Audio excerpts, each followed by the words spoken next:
कधीच नाही चुकणार तुमचे फेवरेट टीव्ही शोज झी5 सोबत, तेही एकदम फ्री।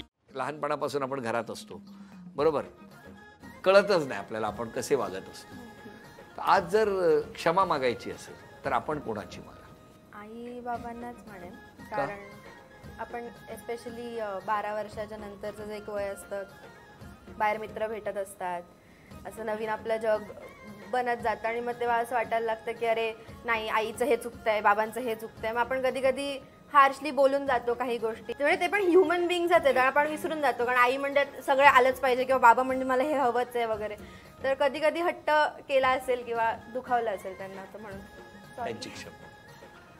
काय होईल आज बघतील तेव्हा? विश्वास नाही।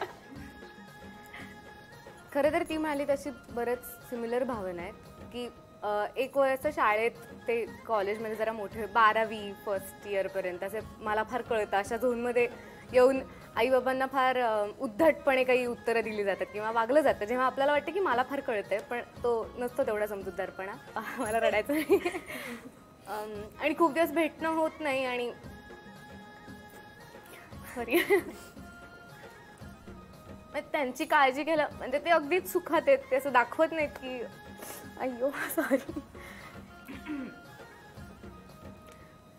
फोन होतो पण मलाच असं वाटतं की ते बोलून दाखवणार आहेत, पण त्यांना भावनिक तर आधार लागणार कोणाचा तरी, सो मला ते थोडंसं गिल्ट वाटतं की मी तिथे नाही आहे इतकं।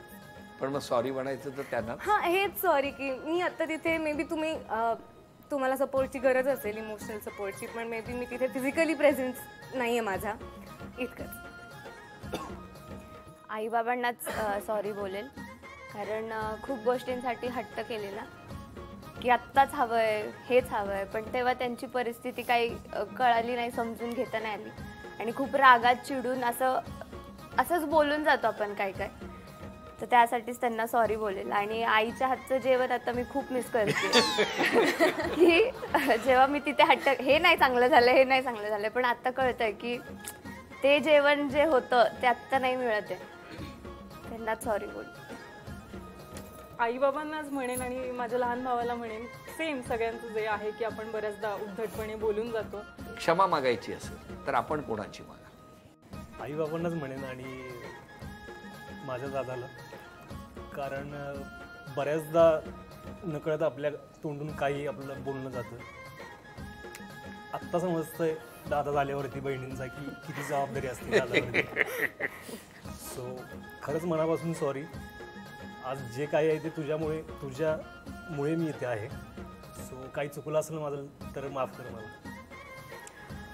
मी 2 लोकांची माफी मागेन।